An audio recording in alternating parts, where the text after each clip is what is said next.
Decode presented by KEI Wires and Cables. विकसित भारत का विकसित wire. Co-presented by Muthoot Finance. Gold Loan. सोना क्या नहीं कर सकता. Co-powered by Mongia Steels. Steel का बादशाह. In association with JK Smart Tire. Save fuel, stay safe. मुल्तानी पश्मीना, अपने हक का खाओ, सब कुछ बचाओ. PIMR Indore joins India's elite universities, bringing global top 20 standards. सभी पशुपालकों की पसंद, देश का नंबर 1 कपिला पशु आहार.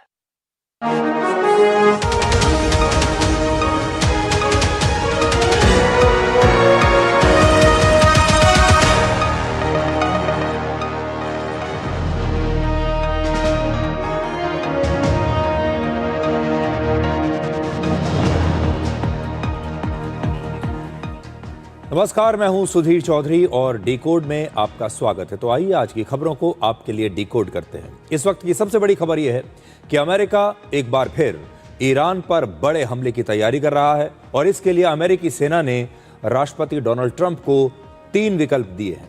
इस बार अमेरिका ईरान पर बहुत ही कम समय में फटाफट बहुत तेज और बड़े बड़े हमले करना चाहता है ताकि सब कुछ बहुत जल्द खत्म हो जाए।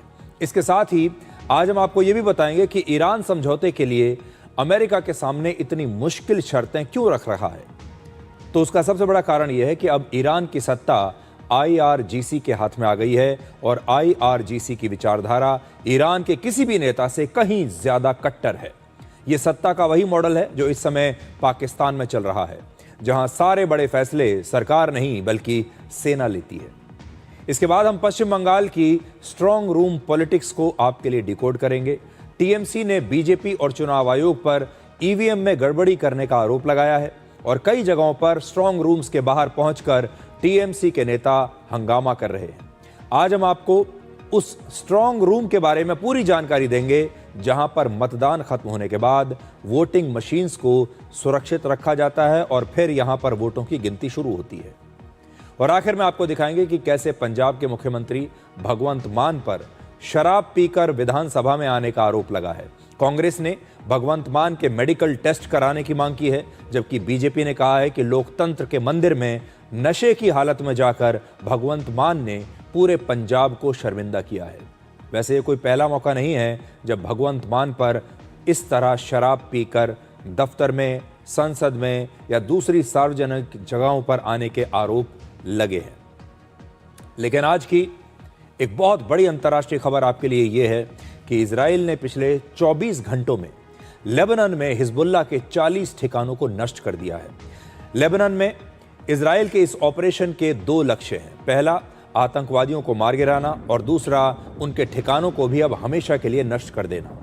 पिछले कुछ हफ्तों में इजराइल के हमलों में हिजबुल्लाह के लगभग 900 आतंकी ठिकाने नष्ट हुए हैं और 200 आतंकवादी मारे गए हैं। इसके अलावा इजराइल ने एक स्टेडियम को भी नष्ट कर दिया क्योंकि हिजबुल्लाह ने इस स्टेडियम में अपने कुछ विस्फोटक छिपाकर रखे थे। इजराइल के मुताबिक अपने लोगों को सुरक्षित रखने के लिए वो हिजबुल्लाह के आतंकवादियों पर अपने हमले ऐसे ही जारी रखेगा। 16 अप्रैल को इजराइल और लेबनान के बीच युद्ध विराम हुआ था, लेकिन इसके बावजूद इजराइल और हिजबुल्लाह लगातार एक दूसरे पर अब भी हमले कर रहे हैं।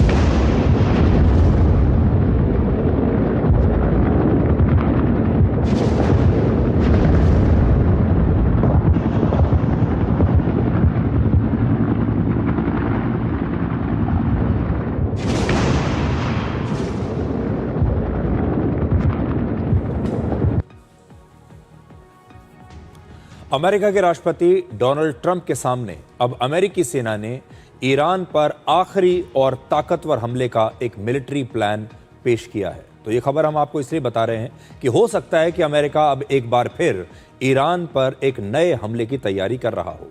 अमेरिका के एक न्यूज चैनल फॉक्स न्यूज के मुताबिक 30 अप्रैल को 45 मिनट की एक मीटिंग हुई जिसमें अमेरिकी सेना के बड़े बड़े कमांडर्स ने राष्ट्रपति ट्रंप को ईरान पर हमले के 3 सैन्य विकल्प दिए हैं। पहला, ईरान पर बहुत कम समय में बहुत तेज और बड़ा हमला।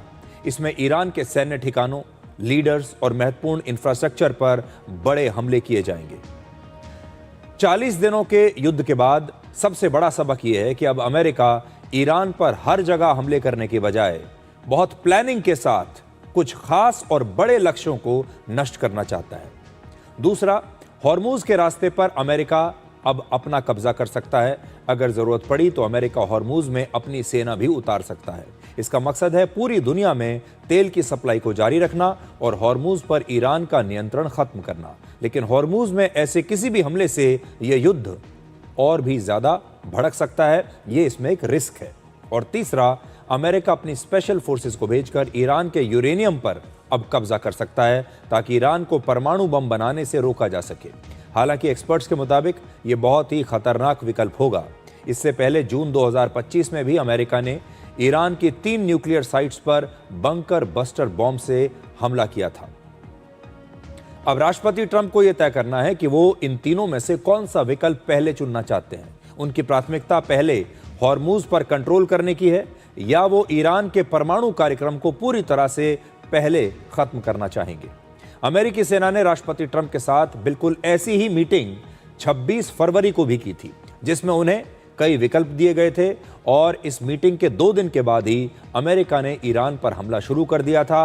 अब उसी प्रकार की यह नई मीटिंग हुई है अमेरिका की सेना और राष्ट्रपति के बीच। नए सैन्य विकल्पों का मतलब यह है कि अमेरिका युद्ध विराम के बाद एक बार फिर से ईरान पर हमले के बारे में बहुत गंभीरता से इस समय विचार कर रहा है और ईरान के साथ बातचीत करने के साथ साथ अब अमेरिका खुद को युद्ध के अगले चरण के लिए भी तैयार कर रहा है। इस समय अमेरिका और ईरान की बातचीत परमाणु कार्यक्रम और हॉर्मूज जैसे मुद्दों पर फंसी हुई है। और एक दिन पहले ही ईरान के सुप्रीम लीडर मुज्तबा खामेनेई ने कहा था कि ईरान किसी भी हालत में अपना परमाणु कार्यक्रम छोड़ेगा नहीं, बंद नहीं करेगा। ईरान के पास लगभग 450 किलोग्राम यूरेनियम है और इसे प्रोसेस करके लगभग 10 न्यूक्लियर बॉम्ब्स बनाए जा सकते हैं और इसी को अमेरिका रोकना चाहता है। राष्ट्रपति ट्रंप ने कहा है कि अब या तो ईरान खुद ही अपना यूरेनियम अमेरिका को सौंप दे और या फिर अमेरिकी सेना इस यूरेनियम को ईरान से छीन लेगी। We want to get the nuclear dust. It's way down there. You need excavators and everything to get it. But we want to get it. We'll take it one way or the other. We'll get it. We'll either get it or we'll take it. They'll either give it to us or we'll take it. But I think it's very disrespectful to our incredible military when they say maybe they missed the target. Every single bomb hit the target. Then on top of that, we shot from submarines 30 unbelievable missiles that also hit the target. On top of that, it was complete obliteration. And it was confirmed by Atomic Energy. But even the other day I saw on CNN, well, I don't know, they want the stuff, so therefore the bombs didn't hit. You know, we want the stuff. It's way buried. But we want to get it. We will get it. It won't even be hard. Iran पर America के हमले की तैयारी के बारे में इस बात से ही पता चलता है कि पिछले 24 घंटों में अमेरिका ने लगभग 6,500 टन गोला बारूद और हथियार इजराइल भेजे हैं। इसमें हजारों बॉम्ब्स और मिसाइल्स के साथ साथ सटीक निशाना लगाने वाले हथियार और एयर डिफेंस सिस्टम्स की इंटरसेप्टर मिसाइल्स भी हैं। ईरान के साथ युद्ध में अमेरिका और इजराइल ने ऐसे ही हथियारों का सबसे ज्यादा इस्तेमाल किया था। अब सिर्फ 24 घंटे में इतने हथियार पहुंचने का मतलब यह है कि अमेरिका इजराइल के साथ मिलकर पूरी ताकत से ईरान पर एक बार फिर से हमला कर सकता है। 28 फरवरी से लेकर अब तक इस युद्ध के दौरान अमेरिका ने लगभग 1,15,000 टन सैन्य उपकरण इजराइल को दिए हैं। अब आपको यह बताते हैं कि हॉर्मूज पर कब्जा करने के लिए अमेरिकी सेना इस समय क्या तैयारी कर रही है। राष्ट्रपति ट्रंप ने अमेरिकी नौसेना को हॉर्मूज में लगाई गई समुद्री माइंस यानी बारूदी सुरंगों को हटाने का आदेश दिया था। ये समुद्री माइंस पानी के नीचे छिपा हुआ एक प्रकार का बम होता है जो समुद्री जहाजों को नुकसान पहुंचाता है या फिर उन्हें पूरी तरह नष्ट करके डुबो सकता है। इसके बाद अमेरिका की नौसेना ने अब एक AI कंपनी जिसका नाम है डोमिनो डेटा लैब, इस कंपनी के साथ मिलकर लगभग 950 करोड़ रुपए की एक डील की है। इसका मकसद बहुत कम समय में हॉर्मूज के समुद्री रास्ते में छिपी इन्हीं बारूदी सुरंगों को ढूंढकर उन्हें नष्ट करना है। समुद्र के युद्ध में ये तेजी ही एक नई ताकत बन चुकी है। अब एआई की मदद से पानी में चलने वाले रोबोटिक ड्रोन्स को बारूदी सुरंगों की तेजी से पहचान करने की ट्रेनिंग दी जाएगी। ये ड्रोन्स अपने कैमरे और दूसरे उपकरणों की मदद से इन बारूदी सुरंगों का पता लगाएंगे और फिर इन्हें बहुत जल्दी नष्ट कर देंगे। जबकि अगर यही काम आप इंसान से कराएं तो इंसानों को यही काम करने में कई महीनों का समय लग सकता है और इसमें उनके जान जाने की भी खतरा हमेशा बना रहता है। तो इसलिए अब एआई का इस्तेमाल करके इन बारूदी सुरंगों को नष्ट किया जाएगा। एक्सपर्ट्स के मुताबिक अमेरिकी सेना को परंपरागत तरीके से हॉर्मूज के रास्ते की बारूदी सुरंगों को साफ करने में कम से कम 6 महीने लगेंगे। बारूदी सुरंगों को हटाना एक बहुत ही धीमा, जटिल और जोखिम से भरा हुआ काम है, जिसमें इन्हें हटाने वाले सैनिकों की जान भी जा सकती है। लेकिन रोबोटिक ड्रोन्स यही काम सैनिकों के मुकाबले कहीं ज्यादा तेजी और ज्यादा सटीकता के साथ कर सकते हैं और एक अनुमान के मुताबिक ईरान के पास लगभग 6000 बारूदी सुरंगें हैं और इस समय ईरान ने हॉर्मूज में बहुत सारी बारूदी सुरंगें इस समय समुद्र में पानी के नीचे बिछाई हुई है। तो ये बहुत खतरनाक बारूदी सुरंग है और इनसे पार पाना इस समय अमेरिकी नौसेना के सामने सबसे बड़ी चुनौती है। इससे पहले वर्ष 1980 से लेकर 88 तक 8 साल ईरान और इराक के बीच एक युद्ध चला था, जैसा कि आप सब जानते हैं, और तब ईरान ने लगभग 150 बारूदी सुरंगें बिछाकर हॉर्मूज के रास्ते को तब भी ऐसे ही बंद कर दिया था। अब सैन्य तैयारी के साथ अमेरिका ने समुद्र में नाकेबंदी करके ईरान पर दबाव और बढ़ा दिया है। अमेरिकी सेना की नाकेबंदी के बाद मार्च के मुकाबले अप्रैल के महीने में ईरान का तेल एक्सपोर्ट लगभग 80% कम हो गया। इस समय ईरान की अर्थव्यवस्था बहुत दबाव में है और उसे रोजाना करोड़ों डॉलर्स का नुकसान हो रहा है। अमेरिका इस नाकेबंदी से ईरान को समझौते के लिए मजबूर करना चाहता है, क्योंकि ईरान का जो बड़ा पैसा है वो तेल बेचकर आता है और अमेरिका ने अब तेल बेचने के सारे रास्ते बंद कर दिए हैं। राष्ट्रपति ट्रंप ने कहा है कि ईरान की समुद्री नाकेबंदी अमेरिका के किसी हमले से कहीं ज्यादा असरदार है, क्योंकि इससे ईरान तक पैसा पहुंचना बंद हो गया। Can't let Iran have a nuclear weapon, and their economy is crashing. The blockade is incredible. The power of the blockade is incredible. They're not getting any money from oil, and hopefully it can be worked out very soon. Yeah. आप में से बहुत सारे लोग ये सोचते होंगे कि ईरान अमेरिका के सामने तो एक कमजोर देश है, छोटा देश है, उसकी सेना भी कमजोर है, पैसे की दृष्टि से भी ईरान अमेरिका के सामने कहीं नहीं ठहरता। इतना नुकसान होने के बाद भी ईरान इतना कट्टरपंथी कैसे बना हुआ है? इतना नुकसान होने के बाद भी ईरान अमेरिका के सामने समझौता करने के लिए इतनी कड़ी शर्तें कैसे रख रहा है? तो अब आपको यह बताते हैं कि इसके पीछे का कारण क्या है। ईरान झुकने का नाम क्यों नहीं ले रहा? और ईरान मरने मिटने को तैयार है लेकिन समझौता करने को तैयार नहीं है। यह विचारधारा असल में कहां से आ रही है? तो अब आपको यह बताएंगे कि क्या ईरान की सत्ता का रिमोट कंट्रोल अब इस्लामिक रेवोल्यूशनरी गार्ड कोर यानी IRGC के पास है। 40 दिनों तक युद्ध के बाद ईरान ने समझौते के लिए अमेरिका के सामने बहुत मुश्किल शर्तें रखी। इसकी सबसे बड़ी वजह यह है कि अब ईरान की सत्ता IRGC के हाथ में चली गई है और IRGC की विचारधारा ईरान की सरकार, ईरान के किसी भी नेता या फिर ईरान के सुप्रीम लीडर से भी कहीं ज्यादा कट्टर है। इस समय ईरान के सुप्रीम लीडर हैं मुज्तबा खामनेई। इससे पहले जब उनके पिता आयतुल्लाह अली खामनेई ईरान के सुप्रीम लीडर थे, तब तक ईरान की असली सत्ता मौलवियों के हाथ में थी। ईरान की जो असली सत्ता थी वो मस्जिदों से चलती थी। ईरान का पूरा सिस्टम मस्जिद से चलता था, यानी धार्मिक नेतृत्व ही ईरान में सबसे ज्यादा ताकतवर रहा। धर्म के नाम पर ईरान की पूरी सत्ता चल रही थी और सत्ता जो थी वो सुप्रीम लीडर के हाथ में थी, जो कि खुद एक मौलवी थे। लेकिन अब सत्ता खामनेई के बेटे के पास आ गई। लेकिन मुज्तबा खामनेई के पास अपने पिता जैसा वो करिश्मा और प्रभावशाली चेहरा नहीं है। पहले और अब में सबसे बड़ा बदलाव यह है कि 28 फरवरी को युद्ध शुरू होने के बाद से IRGC ही ईरान की सरकार को चला रहा है। यह सत्ता का वही मॉडल है जो इस समय पाकिस्तान में भी चल रहा है, जहां सारे बड़े फैसले सिविलियन सरकार नहीं बल्कि वहां की सेना लेती है और असली ताकत भी सेना के पास ही होती है। और इसीलिए राष्ट्रपति ट्रंप ने भी कहा था कि उन्हें यह समझ में नहीं आ रहा कि ईरान में असली फैसले कौन ले रहा है और अमेरिका ईरान में समझौता करने के लिए किससे बात करे, किस नेता से बात करे, क्योंकि कोई कंट्रोल में है ही नहीं। ऐसा कोई नेता वहां पर नहीं है जो ये कह सके कि मैं ईरान की तरफ से कोई भी फैसला लेने के लिए स्वतंत्र हूं। असल में ईरान में लगभग हर फैसला IRGC के आदेश या फिर उसकी सहमति से ही लिया जाता है। ईरान की राजनीति, वहां की अर्थव्यवस्था और पेट्रोकेमिकल इंडस्ट्री पर IRGC की बहुत मजबूत पकड़ है। यानी पैसे पर पकड़ है, अर्थव्यवस्था पर पकड़ है और शासन पर भी पकड़ है।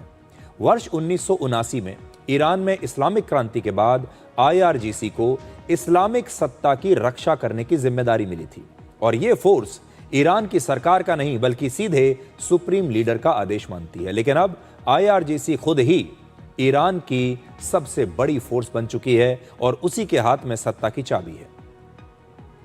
तो आज बड़ी बात यह है कि मुज्तबा खामनेई भले ही सुप्रीम लीडर बन गए हैं, लेकिन वो कहां पर हैं ये कोई नहीं जानता, किस स्थिति में हैं ये भी कोई नहीं जानता। वो पहले के अपने पिता के मुकाबले उतने ही मजबूत हैं या उससे कमजोर स्थिति में हैं ये भी कोई नहीं जानता। और अब वहां के जो सूत्र हैं वो ये बताते हैं कि मुज्तबा खामनेई ही नहीं बल्कि अब सारे जो बड़े फैसले हैं वो वहां की IRGC ले रही है और ये एक बहुत बड़ा बदलाव है ईरान की सत्ता में। 40 दिनों के युद्ध के बाद भी अमेरिका ना तो ईरान की सत्ता में कोई परिवर्तन कर पाया और ना ही ईरान को आर्थिक रूप से तोड़ पाया। इस युद्ध के बाद से ईरान की अर्थव्यवस्था पर बहुत भारी दबाव है, लेकिन तब भी ईरान की अर्थव्यवस्था पूरी तरह से टूटी नहीं है। अमेरिका की नाकेबंदी की वजह से ईरान अपना तेल बेच नहीं पा रहा, जिससे उसकी कमाई बहुत कम हो चुकी है। लेकिन ईरान और ईरान की अर्थव्यवस्था अब भी पहले की तरह टिकी हुई है और वहां अभी भी बाजार खुले हुए हैं। लोग जाकर शॉपिंग कर रहे हैं बाजारों में और ईरान की सड़कों पर आपको गरीबी और भूखमरी जैसे हालात आज भी दिखाई नहीं देंगे। यह जरूर है कि इस युद्ध के बाद ईरान में महंगाई बढ़ गई है, लोगों की आमदनी घट गई है, वहां के बिजनेस पर असर पड़ा है। कुछ लोगों का कहना है कि उनकी बिक्री 40% तक गिर गई है और काम लगभग ठप हो चुका है। लेकिन इसके बाद भी ईरान की सरकार और ईरान के लोग किसी भी कीमत पर सरेंडर नहीं करना चाहते और इसकी सबसे बड़ी वजह है ईरान की पिछले 45 सालों की आदत। वर्ष 1979 में ईरान में इस्लामिक क्रांति के बाद से ही अमेरिका ने प्रतिबंध लगा दिए थे, आर्थिक प्रतिबंध और भी तमाम तरह के सैंक्शंस लगा दिए थे और इतने वर्षों में ईरान के लोगों को इन पाबंदियों के साथ जीने की आदत हो गई है। ईरान के लोग अमेरिका को अपना सबसे बड़ा दुश्मन मानते हैं और एक नहीं बल्कि न जाने कितनी पीढ़ियां जो आईं वो इसी विचारधारा के साथ पैदा हुई। उनके दिमाग में यही विचारधारा भरी गई कि अमेरिका उनका सबसे बड़ा दुश्मन है, इसलिए वो अमेरिकी पाबंदियों और अमेरिकी हमलों के बाद भी टिके रहना चाहते हैं और अब उन्हें इस प्रकार के जीवन की एक आदत सी पड़ चुकी है। आपको याद होगा युद्ध से पहले ईरान के लोग महंगाई और बेरोजगारी को लेकर अपनी ही सरकार के खिलाफ सड़कों पर उतरकर बड़े बड़े विरोध प्रदर्शन कर रहे थे, अपनी ही सरकार को हटा देना चाहते थे। लेकिन युद्ध के बाद वही लोग अब अपनी सरकार के समर्थन में प्रदर्शन कर रहे हैं और ये उनकी देशभक्ति का सबसे बड़ा सबूत भी आप मान सकते हैं। तो ईरान की हालत इस समय यह है, जो तस्वीरें आप देख रहे हैं। अमेरिका भले ही ये कहता है कि ईरान में तो अब नष्ट करने के लिए कुछ बचा ही नहीं है, हमने सब कुछ नष्ट कर दिया है, लेकिन जब आप ईरान की तस्वीरें देखेंगे, जब ईरान की इस प्रकार की तस्वीरें देखेंगे आप, ये तेहरान की तस्वीर है जो ईरान की राजधानी है, जहां पर ईरान की सेना अपने ड्रोन्स की नुमाइश कर रही है, अपने बड़ी बड़ी मिसाइल्स और हथियारों की नुमाइश करती है और हजारों लोग सड़कों पर उतरकर ईरान के झंडे के साथ जिंदाबाद के नारे लगा रहे हैं, अमेरिका मुर्दाबाद के नारे लगा रहे हैं और इस समय वो अपनी सेना और सरकार के साथ खड़े हैं। कुछ महीने पहले यही लोग इन्हीं सड़कों पर अपनी ही सरकार के खिलाफ विरोध प्रदर्शन कर रहे थे और चाहते थे कि ईरान की जो सत्ता है वो बदल जाए। लेकिन देखिए कुछ ही महीनों में कितना बड़ा बदलाव ईरान में आ गया है और ये सब कुछ हुआ है अमेरिका के उस हमले की वजह से। अब आपको अपने देश में लाते हैं और पश्चिम बंगाल की स्ट्रांग रूम पॉलिटिक्स को आपके लिए डिकोड करते हैं। इस समय हमारे देश में सबसे ज्यादा एक्शन अगर आपको कहीं दिखाई देगा वो है पश्चिम बंगाल। पूरा देश ये जानना चाहता है कि पश्चिम बंगाल में इस बार क्या होने वाला है।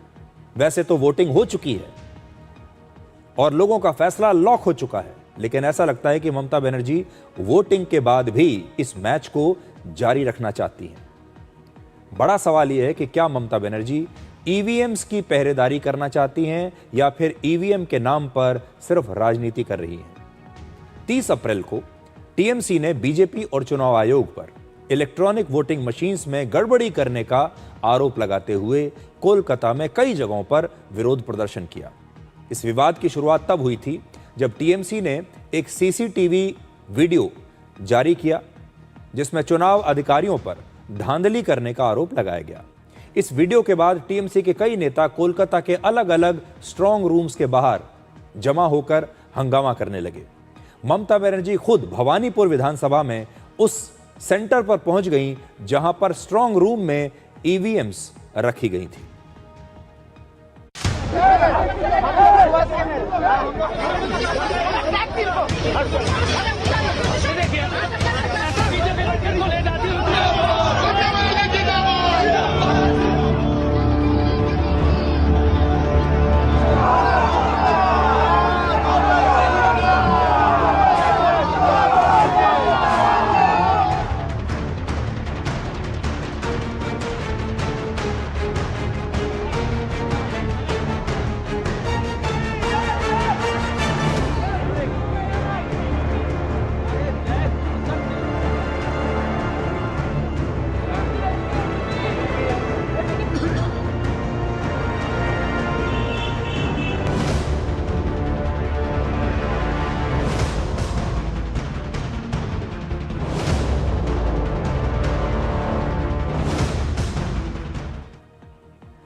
तो ईरान की आपने जो तस्वीरें देखी अभी पश्चिम बंगाल से पहले, वहां भी आपको बड़ी संख्या में फौज दिखाई दे रही है और सुरक्षा व्यवस्था कैसी है आपने देखा।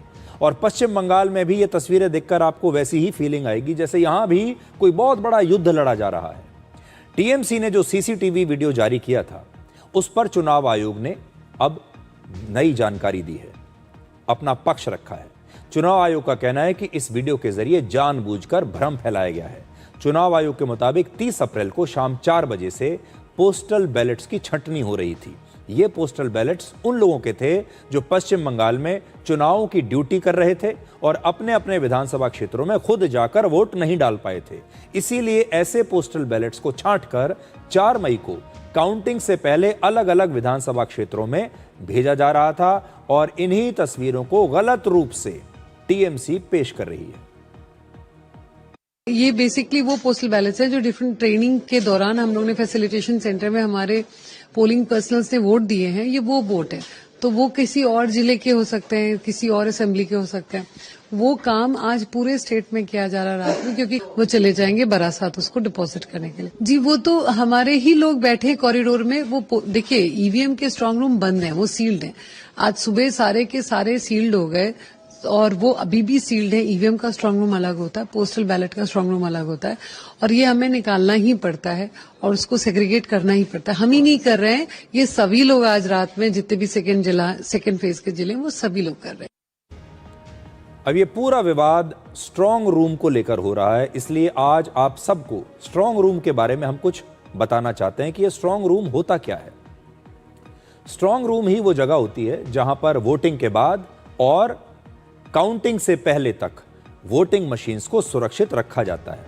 वोटिंग खत्म होने के बाद हर विधानसभा क्षेत्र के अलग अलग बूथों से ईवीएम्स और वीवीपैट मशीनों को पहले से तय एक खास स्थान पर लाकर रखा जाता है। इस जगह पर एक बेहद सुरक्षित कमरा या कह लीजिए एक हॉल होता है जहां पर इन वोटिंग मशीन्स को रखा जाता है और इसी कमरे को स्ट्रांग रूम कहा जाता है। इस कमरे की सीसीटीवी के जरिए लगातार मॉनिटरिंग की जाती है और इसकी तस्वीर स्ट्रांग रूम के बाहर एक टीवी पर लगातार इसकी फीड दिखती रहती है, जिसे हर पार्टी के पोलिंग एजेंट देख सकते हैं। तो जो लोग स्ट्रांग रूम के बाहर हर पार्टी के जो पोलिंग एजेंट होते हैं वो बाहर बैठे रहते हैं और स्ट्रांग रूम के अंदर कैमरा लगा होता है और उसकी फीड बाहर एक टीवी पर, मॉनिटर पर चलती रहती है। कोई भी चाहे जो भी बाहर बैठा हुआ है वो उन्हें देख सकता है। तो अगर जरा भी कोई भी गतिविधि या कोई भी बदलाव स्ट्रांग रूम में होगा तो देखिए इस प्रकार की उसकी फीड होती है। किसी को भी तुरंत पता चल जाएगा कि स्ट्रांग रूम में कुछ गड़बड़ी हो रही है, कोई गतिविधि है। स्ट्रांग रूम में ईवीएम रखने के बाद सभी पार्टियों के पोलिंग एजेंट्स के सामने ही इस कमरे के दरवाजे पर सील लगा दी जाती है, ताला लगा दिया जाता है। फिर चुनाव अधिकारी सभी पार्टियों के पोलिंग एजेंट से हस्ताक्षर करवाकर उस ताले के ऊपर इस हस्ताक्षर वाली स्लिप को भी चिपका देते हैं। यानी एक ताले के ऊपर एक सील लगाई जाती है, एक स्लिप लगाई जाती है जिस पर सारे पोलिंग एजेंट्स के हस्ताक्षर होते हैं। हर पार्टी अपना एक पोलिंग एजेंट वहां पर छोड़कर रखती है जो कि अपनी पार्टी के, अपने उम्मीदवारों के हितों का ध्यान रखते हैं कि भाई उनके साथ कोई बेईमानी ना हो जाए। स्ट्रांग रूम की इस पूरी प्रक्रिया की वीडियोग्राफी की जाती है, यानी सब कुछ कैमरे पर होता है। स्ट्रांग रूम के बाहर 3 लेयर का एक सुरक्षा घेरा होता है, 3 लेयर्स। स्ट्रांग रूम के सबसे नजदीक केंद्रीय सुरक्षा बलों के जवान तैनात होते हैं। यह सुरक्षा का पहला घेरा हुआ। फिर राज्य की आर्म्ड पुलिस होती है जो किसी भी राज्य की सबसे विशेष और हथियारबंद फोर्स होती है। यह सुरक्षा का दूसरा घेरा है, जबकि सुरक्षा का तीसरा घेरा वहां की स्थानीय पुलिस का होता है। स्ट्रांग रूम को जब बंद कर दिया जाता है तो उसके बाद उसमें किसी की भी एंट्री नहीं हो सकती। इसके बाद स्ट्रांग रूम को काउंटिंग के दिन ही खोला जाता है जब वोटों की गिनती होती है। और जब स्ट्रांग रूम को खोला जाता है तो उस समय भी सभी पार्टियों के पोलिंग एजेंट्स वहां पर मौजूद होते हैं और इसकी भी वीडियोग्राफी की जाती है। यह भी कैमरे पर होता है। स्ट्रांग रूम को खोलते समय उस पर लगे ताले और ताले के ऊपर जो स्लिप लगाई गई थी जिसमें सारे पोलिंग एजेंट्स के हस्ताक्षर थे, उसको उसकी बारीकी से जांच की जाती है। यह देखा जाता है कि किसी ने उस पर कोई छेड़छाड़ तो नहीं की है। ताले के ऊपर जो कागज लगाई गई थी, सील जो लगाई गई थी, वो वैसी की वैसी ही है या नहीं। और हर चीज पर एक पहले से सील लगा दी जाती है, जो अभी आपने तस्वीर में भी देखी। अब पश्चिम बंगाल के सभी स्ट्रांग रूम्स के बाहर सुरक्षा बहुत ज्यादा बढ़ा दी गई है। अब आपको यह बताते हैं कि वोटिंग से लेकर काउंटिंग तक क्या होता है। वोटिंग खत्म होने के बाद जो वहां का प्रिसाइडिंग ऑफिसर होता है उस बूथ का, वो ईवीएम का क्लोज बटन दबाता है।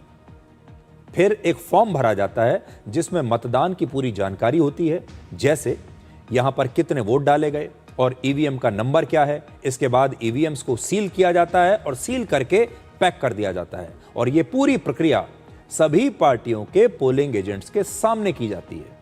किसी को अगर कोई आपत्ति है, किसी को लगता है कि कोई बेईमानी हो रही है, वो उसी वक्त आपत्ति अपनी दर्ज करा सकता है, उसे रोक सकता है। और ईवीएम्स की सील पर भी सभी पार्टियों के पोलिंग एजेंट्स के हस्ताक्षर होते हैं। तो देखिए, जब ईवीएम को सील किया जाता है उस पर भी सबके हस्ताक्षर लिए जाते हैं। पोलिंग बूथ से लेकर स्ट्रांग रूम तक ईवीएम्स को ले जाने के दौरान पोलिंग एजेंट्स भी उनके साथ साथ रह सकते हैं, साथ साथ चल सकते हैं, जिससे रास्ते में किसी भी गड़बड़ी का आरोप ना लगे, जिससे कोई ये ना कह सके कि पोलिंग सेंटर से लेकर स्ट्रांग रूम तक लाने के बीच में ही कोई गड़बड़ी हो गई। इसलिए इस दौरान जितने भी पोलिंग जो एजेंट्स हैं वो साथ साथ चलते हैं।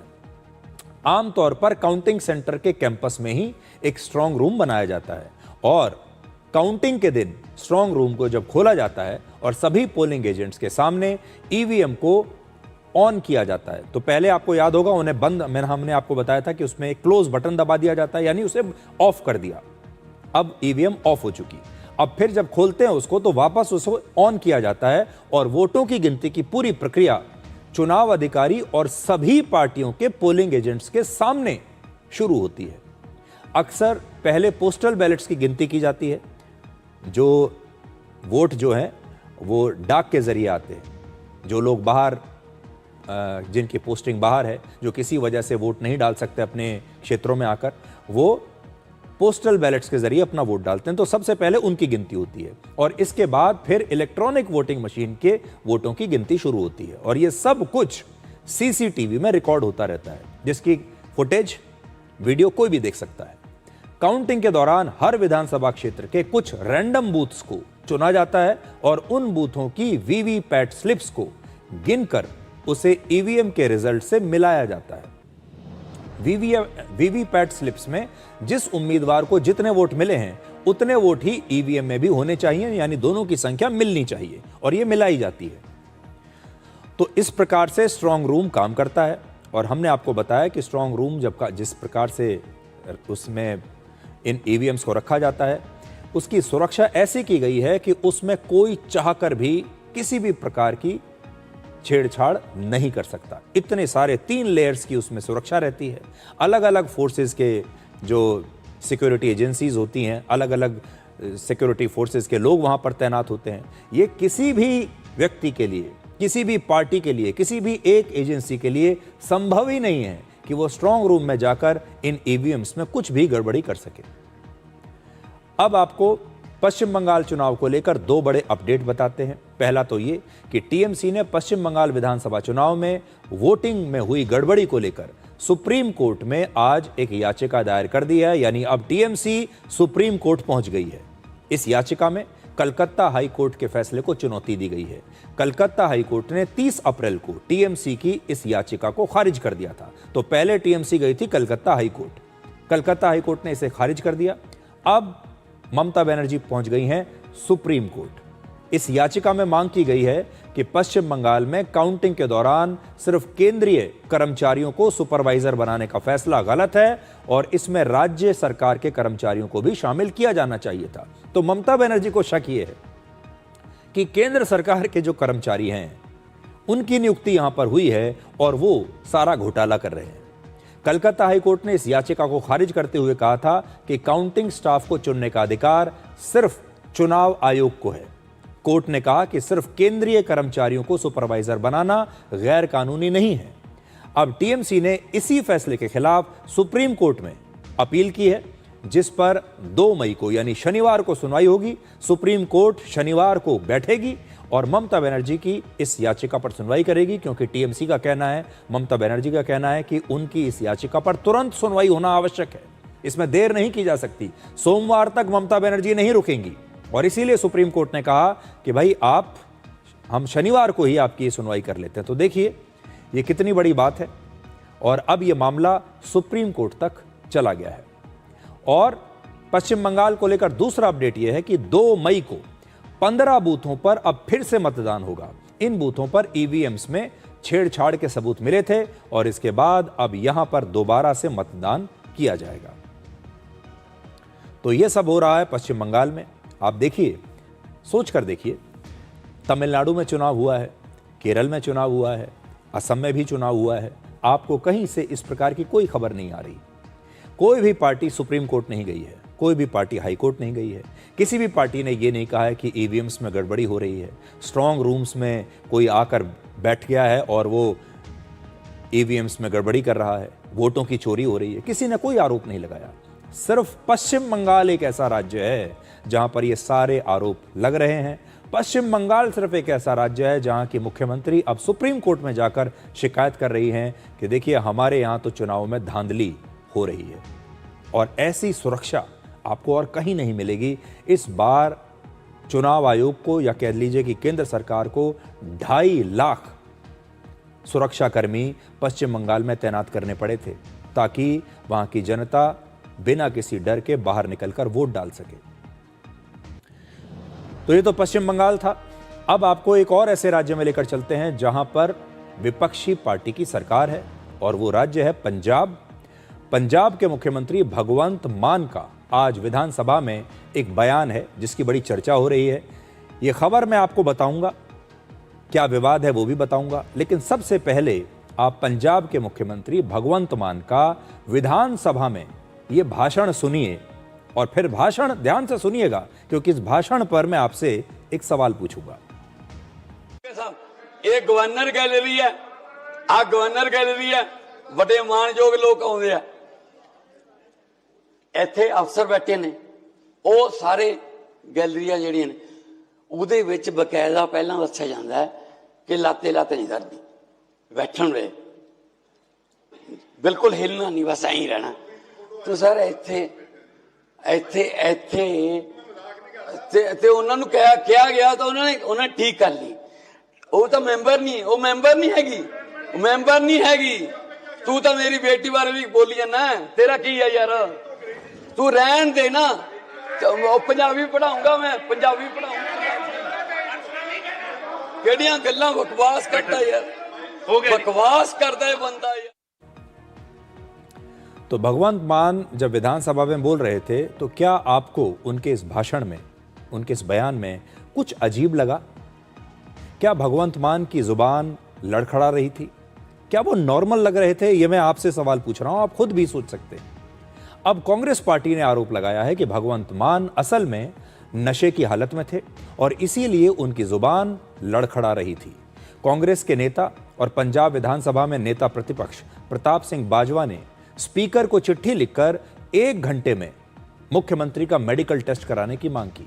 तो सोचिए, कांग्रेस के नेता कह रहे हैं कि अभी के अभी जब उन्होंने यह भाषण दिया है इसके 1 घंटे के अंदर अंदर भगवंत मान का मेडिकल टेस्ट होना चाहिए, जिसमें यह पता चल जाएगा कि उन्होंने शराब पी थी या नहीं। शिरोमणि अकाली दल के अध्यक्ष सुखबीर सिंह बादल ने भी आरोप लगाया कि मुख्यमंत्री भगवंत मान नशे की हालत में विधानसभा में आए थे। बीजेपी के सांसद और आम आदमी पार्टी की पूर्व नेता स्वाति मालीवाल ने सोशल मीडिया पर लिखा कि भगवंत मान आज शराब के नशे में विधानसभा पहुंचे और वो तो हमेशा ही नशे में रहते हैं। दिल्ली की मुख्यमंत्री रेखा गुप्ता ने कहा कि लोकतंत्र के मंदिर में नशे की हालत में जाकर भगवंत मान ने पूरे पंजाब को शर्मिंदा किया है और आज रेखा गुप्ता ने इसी मुद्दे पर एक वीडियो भी जारी किया है, उनकी बात सुन लीजिए। धिक्कार है, शर्मनाक है। लोकतंत्र के मंदिर में कोई राज्य का मुखिया खुद नशे की हालत में पहुंचता है और पूरे के पूरे राज्य को शर्मसार करता है। पंजाब के मुख्यमंत्री भगवंत मान जी, ये गवर्नर गैलरी है, आ गवर्नर गैलरी है, बड़े मानयोग लोग आउंदे आ, इत्थे अफसर बैठे ने, वो सारे गैलरियां जेहड़ियां ने।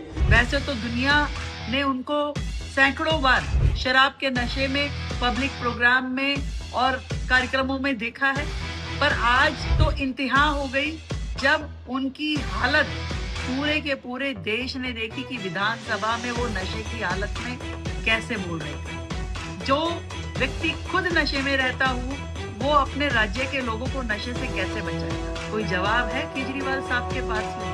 नशे की बात करते हैं, ऐसे ऐसे लोगों के साथ मिलकर के राज्य चलाने वाले हैं। ऐसे लोगों के साथ में पंजाब के लोगों का क्या भला करेंगे आप? पंजाब एक राज्य है जो कि भारत का बॉर्डर स्टेट है, वो ऐसे हाथों में है।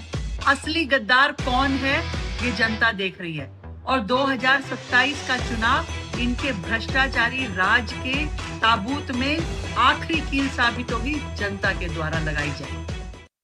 अगर शराबी हालत में चीफ मिनिस्टर होगा तो ऐसी असेंबली में आकर करना क्या है? What is the purpose of holding a session if the head of the state is completely soiled? हमारी डिमांड है टेस्ट कराओ हमारा सभी आज ही, बाद में नहीं, आज ही कराए।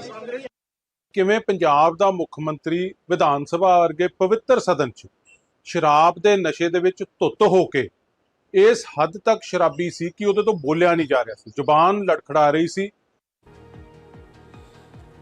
भगवंत मान 52 साल के हैं। राजनीति में आने से पहले इस देश के बड़े मशहूर कॉमेडियन रहे हैं। उनका कहना है कि विपक्ष के पास कोई मुद्दा ही नहीं बचा, इसलिए वो इस प्रकार के आरोप लगा रहे हैं कि वो शराब पीकर विधानसभा में आए हैं और इसीलिए विपक्ष के नेता उनका मेडिकल टेस्ट कराने जैसी बातें कह रहे हैं। कांग्रेस का बाहर जाना आधी हमायती है, इसका मतलब वो भी विश्वास के साथ ही हैं। तो आज सभी अटकलों को विराम लग गया है।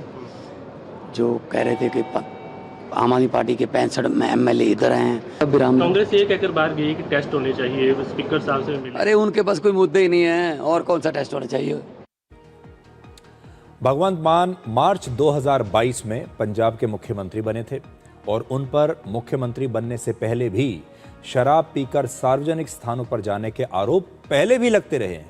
जब वो लोकसभा के सांसद थे तब भी उन पर ऐसे ही आरोप लगे थे। वर्ष 2016 में लोकसभा के सांसद हरिंदर सिंह खालसा ने लोकसभा स्पीकर को एक चिट्ठी लिखी जिसमें उन्होंने कहा कि मेरी लोकसभा में जो सीट है उसे बदल दिया जाए। उनका कहना था कि वो लोकसभा में जिस सीट पर बैठते हैं उनके ठीक बगल में भगवंत मान बैठते हैं और भगवंत मान अक्सर शराब पी कर आते हैं और इसकी वजह से उन्हें बहुत दिक्कत होती है। सोचिए, जो सांसद भगवंत मान के साथ वाली सीट पर लोकसभा में बैठता था, उसने चिट्ठी लिखी स्पीकर को यह कहते हुए कि मेरे बगल में बैठने वाले सांसद भगवंत मान शराब पी कर आते हैं, मुझे उसकी वजह से बहुत दिक्कत होती है, मेरी सीट बदल दी जाए। आज आपको भगवंत मान का एक पुराना वीडियो दिखा रहे हैं। वर्ष 2019 में पंजाब के बरनाला में एक चुनावी रैली के दौरान खुद भगवंत मान ने कहा था कि उन्होंने अब शराब पीना छोड़ दिया है और अब वो सिर्फ पंजाब के लोगों की भलाई के लिए ही काम करेंगे। यानी तब उनके शराब पीने की आदत पर विवाद इतना बढ़ गया था कि खुद भगवंत मान को चुनावी रैली में खुद शराब छोड़ने का दावा करना पड़ा था। मैं हूं जाके जाना होया गुरुद्वारा मस्कोड़ साहब में अरदास कर देनी है, जे सवेर का भुलिया शाम को घरे आ जाए तो उन्होंने भुलिया नहीं कहते। मैं तो शाम भी नहीं होने दी, दोपहर तो पहले ही आने लगे। सवीरो हुण नहीं है मेरे को इल्जाम ला सकते। आओ फिर हुण मेरा तन मन धन सारा पंजाब वास्ते है। हुण तुसी ये सोच लियो कि हुण जे भगवंत मान की मेरी पुरानी वीडियो कट के चलाओगे तो तुसी कह सकते हो यार साडे सामने वादा कीता, अपनी मां के सामने वादा कीता। तो आपने तस्वीर देखी, भगवंत मान चुनावी रैली में है, उनकी बगल में उनकी मां खड़ी हुई है। अपनी मां के साथ खड़े होकर वो लोगों से ये वादा कर रहे हैं कि अब वो शराब नहीं पिएंगे। इसका मतलब ये है कि उस समय भी ये एक बड़ा मुद्दा बन चुका था कि भगवंत मान को शराब पीने की आदत है, वो बिना शराब के रह नहीं सकते और अक्सर वो जब सार्वजनिक जगहों पर जाते हैं तो शराब के नशे में होते हैं। और भगवंत मान की शराब की आदत की पूरे पंजाब में इतनी चर्चा हो रही थी कि खुद अरविंद केजरीवाल को भी तब इस पर सफाई देनी पड़ी थी। पंजाब में चुनाव प्रचार के दौरान अरविंद केजरीवाल ने खुद दावा किया था कि भगवंत मान ने अब शराब पीनी छोड़ दी है। नेता हो तो ऐसा हो जो जनता के लिए किसी भी किस्म की कुर्बानी करने को तैयार हो। आज की स्वार्थी दुनिया में जब एक आदमी अपने माँ बाप के लिए कुछ नहीं करता, बच्चों के लिए कुछ नहीं करता, ऐसी स्वार्थी दुनिया में इतना बड़ा संकल्प करना ये कोई छोटी बात नहीं है कि 1 जनवरी के बाद से मैं दारू को हाथ नहीं लगाऊंगा। ये बहुत बड़ी बात है दोस्तों। तो देखिए कितनी दिलचस्प बात है। अरविंद केजरीवाल इसे बहुत बड़ा संकल्प बता रहे हैं, इसे बहुत बड़ी कुर्बानी बता रहे हैं, इसे बहुत बड़ा त्याग बता रहे हैं। वो क्या कहते हैं कि मैं पंजाब को एक ऐसा मुख्यमंत्री देने वाला हूं जिसने इतना बड़ा त्याग किया है, जिसने इतनी बड़ी कुर्बानी दी है पंजाब के लोगों के लिए और जिसने इतना बड़ा संकल्प लिया है पंजाब के लोगों के लिए। और क्या संकल्प है, क्या त्याग है, क्या कुर्बानी है कि मैं आज के बाद शराब को हाथ नहीं लगाऊंगा।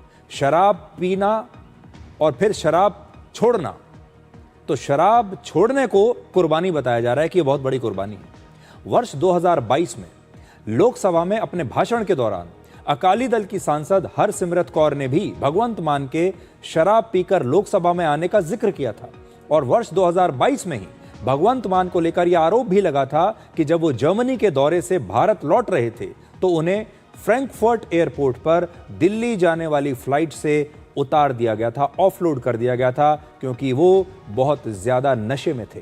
उस समय भगवंत मान पंजाब के मुख्यमंत्री बन चुके थे और सरकारी दौरे पर जर्मनी गए थे और आम आदमी पार्टी ने तब इन आरोपों को गलत बताया था। हालांकि उस समय इस मुद्दे पर काफी ज्यादा राजनीति भी हुई थी और विवाद भी उस समय हुआ था।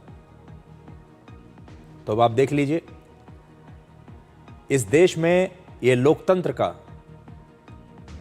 ये बदकिस्मती कही जाएगी लोकतंत्र की कि आज पंजाब में एक मुख्यमंत्री पर इस प्रकार के आरोप लग रहे हैं। इससे पहले एक सांसद पर इस प्रकार के आरोप लग रहे थे कि उसे शराब पीने की लत है।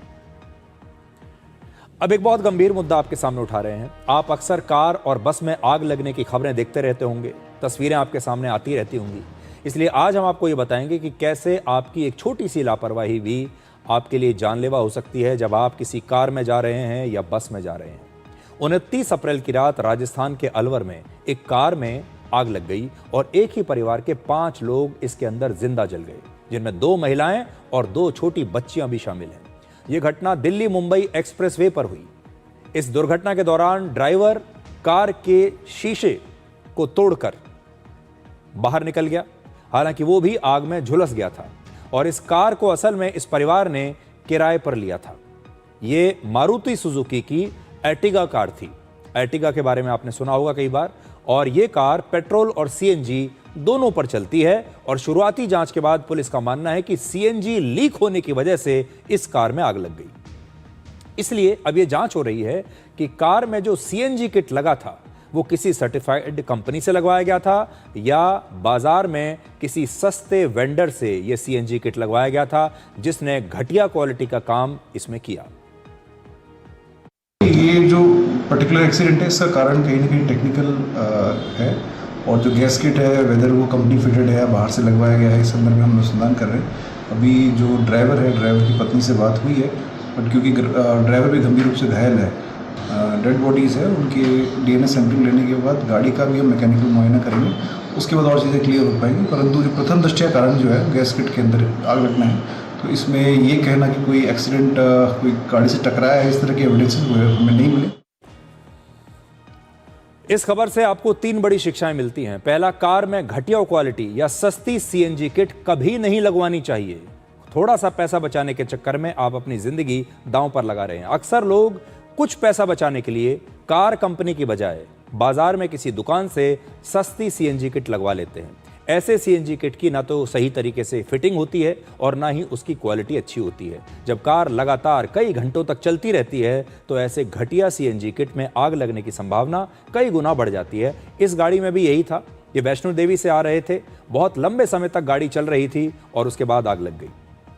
दूसरा, जो आप बाहर से कैब्स लेते हैं, किराए पर कारें लेते हैं, गाड़ियां लेते हैं, उनमें लापरवाही को आप कैसे पहचानेंगे? जो कार आप ऑनलाइन बुक कर रहे हैं, ओला ले रहे हैं, उबर ले रहे हैं, दूसरी कंपनियों की ऑनलाइन कैब्स ले रहे हैं, वो गाड़ी कैसी है, उसकी कंडीशन कैसी है, उसकी नियमित रूप से सर्विसिंग होती है या नहीं, उसकी ब्रेक कैसी है, उसमें हेडलाइट जलती है या नहीं, या उसमें जो सीएनजी किट लगा है वो कैसा है, उसकी क्वालिटी कैसी है, उसका इंजन कैसा है, उसकी मेंटेनेंस अभी तक कैसी हो रही है, इसके बारे में आपको कुछ नहीं पता होता। आप बस सोच लेते हैं कि इसमें सब ठीक ही होगा और इस भरोसे पर आप उस गाड़ी में बैठ जाते हैं। जबकि ज़्यादातर मामलों में जो कैब्स आप लेते हैं उनमें मेंटेनेंस में बहुत कम से कम पैसा खर्च किया जाता है, क्योंकि ये जो कंपनियां होती हैं ये इसी चीज़ में पैसा बचाती हैं, मेंटेनेंस में। कैब ड्राइवर्स भी पैसा बचाने के लिए कई बार जानबूझकर अपनी गाड़ी में घटिया और सस्ता सामान और स्पेयर पार्ट्स लगवा लेते हैं। इसलिए अगली बार जब आप कोई गाड़ी किराए पर लेते हैं कहीं जाने के लिए, लंबी दूरी के लिए या वैसे भी, तो आपको ये जांच लेना चाहिए कि गाड़ी की कंडीशन कैसी है। तीसरा, जब आप गाड़ी ले रहे हैं भाड़े पर, किराए पर, उस गाड़ी को जो ड्राइवर चलाने वाला है उसकी ट्रेनिंग कैसी है, वो ड्राइवर कैसा है, कैसे पता चलेगा? हमारे देश में ऑनलाइन कैब्स का बाजार बहुत बड़ा हो चुका है। हर दिन लगभग 15 लाख ऑनलाइन कैब्स की बुकिंग होती है। ऐसे में ज्यादा से ज्यादा ड्राइवर्स की आवश्यकता है हमारे देश में, और इसीलिए आज के समय में कोई भी कैब ड्राइवर बन सकता है। और जो अनट्रेन्ड कैब ड्राइवर्स हैं वो कम पैसा लेते हैं, और बहुत सारी कंपनियां पैसा बचाने के लिए कम पैसा देकर अनट्रेन्ड ड्राइवर्स को ले लेती हैं। सिर्फ कुछ कागज देखकर ये कैब कंपनियां किसी को भी ड्राइवर की नौकरी दे देते हैं। ना तो ड्राइवर को सही ट्रेनिंग दी जाती है और ना ही उसकी ठीक से उसके स्किल्स की जांच होती है। जब आप कैब बुक करते हैं तो आपको खुद नहीं पता होता कि गाड़ी की कंडीशन कैसी है और जो ड्राइवर उसे चला रहा है वो कितना काबिल है। क्या उसने भी तो कोई नशा नहीं किया हुआ? अगर किसी कैब ड्राइवर के खिलाफ शिकायत भी की जाती है तो अक्सर ये कंपनियां उसे अनदेखा कर देती हैं, और इस लापरवाही की कीमत एक आम आदमी को अपनी जान के साथ चुकानी पड़ती है। इसलिए आज हम सरकार से भी कहेंगे कि जितनी भी ये गाड़ियां किराए पर चल रही हैं, जो कैब्स हैं, ऑनलाइन बुकिंग लेती हैं, ये एक बहुत ही अनऑर्गेनाइज्ड सेक्टर बनता जा रहा है, जिसमें आप क्वालिटी के नाम पर कुछ भी उम्मीद नहीं कर सकते। इन गाड़ियों की क्वालिटी क्या है, इनकी मेंटेनेंस क्या है, इनमें सीएनजी जो किट लगा हुआ है, एलपीजी किट लगा हुआ है, वो किस कंडीशन में है, उसकी मेंटेनेंस ठीक से हुई है कि नहीं, स्पेयर पार्ट्स ठीक हैं या नहीं, ये कैसे पता चलेगा? उसका ड्राइवर काबिल है भी या नहीं, कैसे पता चलेगा? और फिर ऐसी घटनाएं होती हैं। आपने देखा होगा बसों में भी ऐसी घटनाएं हो रही हैं, और जब बसों में आग की जांच की जाती है तो उसमें भी यही पता चलता है कि किसी घटिया वेंडर से उन्होंने इस बस में स्पेयर पार्ट्स लगवाए थे, जिसकी वजह से आग लग गई। अब एक छोटा सा ब्रेक, और ब्रेक के बाद आपको ये बताएंगे कि कैसे आपके घर में आपका स्मार्टफोन तो पहले आपकी जासूसी करता ही था, अब आपका स्मार्ट टीवी भी आपकी जासूसी कर रहा है। अगर आप हमें टीवी पर देख रहे हैं तो समझ लीजिए, अगर ये स्मार्ट टीवी है तो ये आपकी जासूसी जरूर कर रहा होगा, और अगर आप हमें स्मार्टफोन पर देख रहे हैं तो भी ये स्मार्टफोन भी आपकी पहले से ही जासूसी कर रहा है। यानी पहले स्मार्टफोन करता था जासूसी, अब आपका टीवी भी आपकी जासूसी कर रहा है।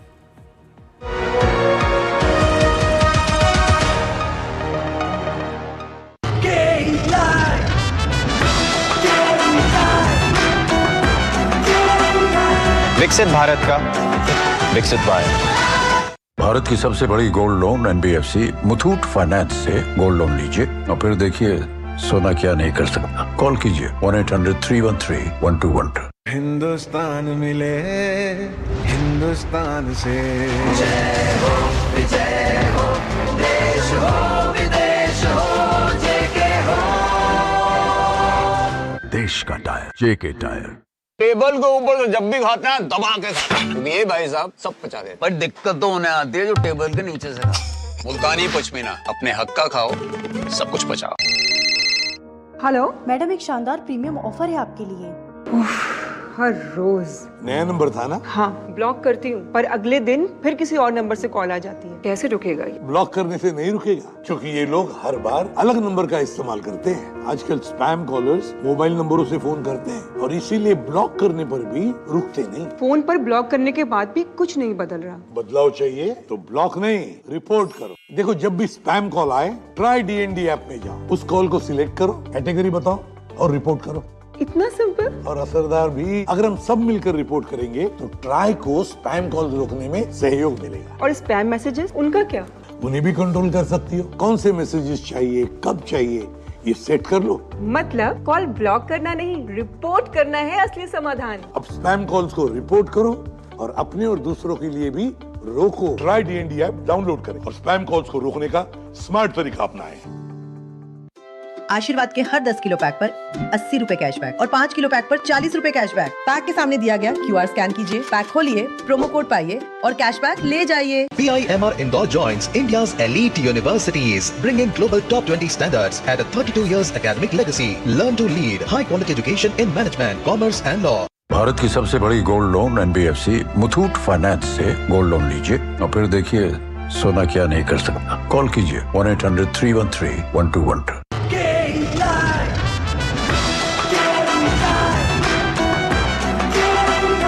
विकसित भारत का विकसित भारत।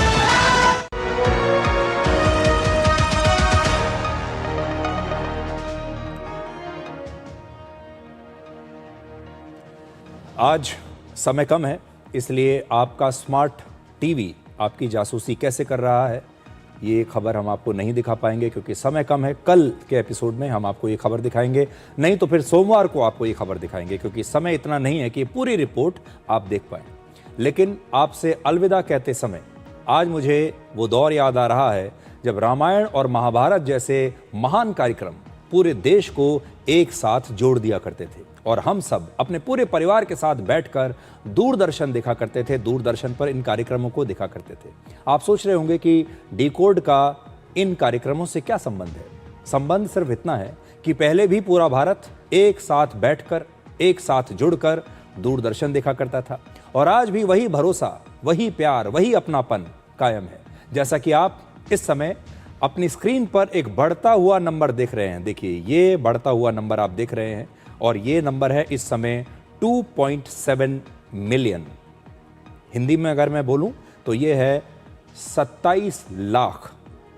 ये इस बात का संकेत है कि आज भी पूरा भारत एक साथ बैठकर, एक साथ जुड़कर दूरदर्शन देख रहा है। ये नंबर कॉट यानी क्रोम OTT की लाइव ट्रैकिंग से लिया गया है, जो हमारे रियल टाइम डिजिटल व्यूज की संख्या को दर्शाता है। तो इसका मतलब यह है कि इस समय जितने भी डिजिटल डिवाइसेस हैं, जितने भी डिजिटल प्लेटफॉर्म हैं, उन सब को मिलाकर आज के इस एपिसोड के जितने व्यूज हैं वो आपकी स्क्रीन पर हैं और ये हैं 27 लाख व्यूज़, जिसमें यूट्यूब भी शामिल है और बाकी के जो डिजिटल प्लेटफॉर्म्स हैं वो भी इसमें शामिल हैं। तो ये 27 लाख का जो आंकड़ा है ये बहुत बड़ा है। ये दिखाता है कि आप हमें कितना प्यार करते हैं, ये दिखाता है कि आप हम पर कितना विश्वास करते हैं, और ये भी दिखाता है कि कैसे अब भारत में एक बार फिर से लोग एक साथ मिलकर दूरदर्शन देख रहे हैं। यानी समय बदला, टेक्नोलॉजी बदली, देखने का तरीका बदला, लेकिन एक चीज जो नहीं बदली वो है दूरदर्शन पर भारत का भरोसा। अब एक छोटे से ब्रेक के बाद डिकोड जिंदगी में आपको दिखाएंगे आज का विचार।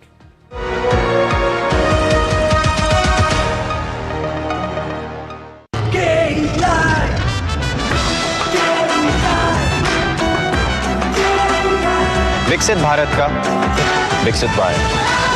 भारत की सबसे बड़ी gold loan NBFC Muthoot finance से गोल्ड लोन लीजिए और फिर देखिए सोना क्या नहीं कर सकता। कॉल कीजिए 1-800-313-1212। PIMR Indore joins India's elite universities, bringing global top 20 standards at a 32 years academic legacy. Learn to lead high quality education in management, commerce and law. Hello madam, एक शानदार प्रीमियम ऑफर है आपके लिए।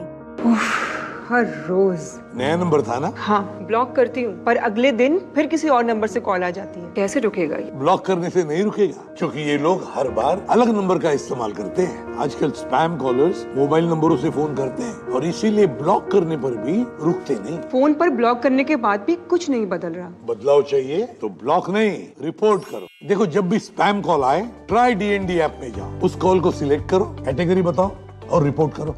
इतना simple और असरदार भी। अगर हम सब मिलकर रिपोर्ट करेंगे तो ट्राई को स्पैम कॉल रोकने में सहयोग मिलेगा। और स्पैम मैसेजेस, उनका क्या? उन्हें भी कंट्रोल कर सकती हो। कौन से मैसेजेस चाहिए, कब चाहिए, ये सेट कर लो। मतलब कॉल ब्लॉक करना नहीं, रिपोर्ट करना है असली समाधान। अब स्पैम कॉल्स को रिपोर्ट करो और अपने और दूसरों के लिए भी रोको। ट्राई DND ऐप डाउनलोड करें और स्पैम कॉल्स को रोकने का स्मार्ट तरीका अपनाएं। बड़ी बहू, ये तुम्हारे नाम। इतनी भी क्या जल्दी थी? अरे और छोटी, ये तुम्हारे नाम। और ये मेरी गुड़िया के नाम। पर दादी, हाँ आपके नाम? सब कुछ मैंने बैंक, लॉकर, फिक्स डिपॉजिट सब में इन्हें ही तो नॉमिनी बनाया है। कल जब मैं ना रहूं तब पैसे मिलने में इन्हें आसानी हो। शुभ शुभ बोलो। क्या? RBI कहता है जानकार बनिए, सतर्क रहिए। इस देश की हर माँ, बच्चे, बूढ़े, जवान, खिलाड़ी, डॉक्टर, इंजीनियर, सबको गाय भैंस की दूध की शक्ति पर भरोसा है। पर जब इन पशुओं को कपिला पशु आहार मिलेगा, तभी तो दूध सिर्फ ज्यादा ही नहीं, शक्ति से भरपूर भी होगा। कपिला पशु आहार, देश का नंबर 1 पशु आहार। गोल्डी मसाले के 100 ग्राम के स्पेशल पैक्स में फ्रेशनेस लॉक है। ऐसे गोल्डी मसाले जहां जाएं रिश्ते बनाएं।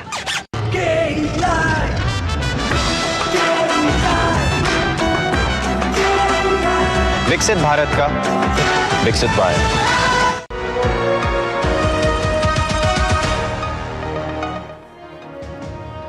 देखते ही देखते कब 1 घंटा बीत गया और 10 बज गए, पता ही नहीं चला।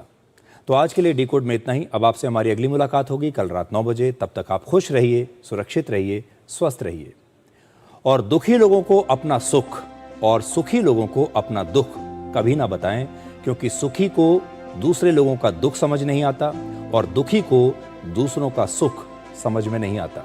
नमस्कार।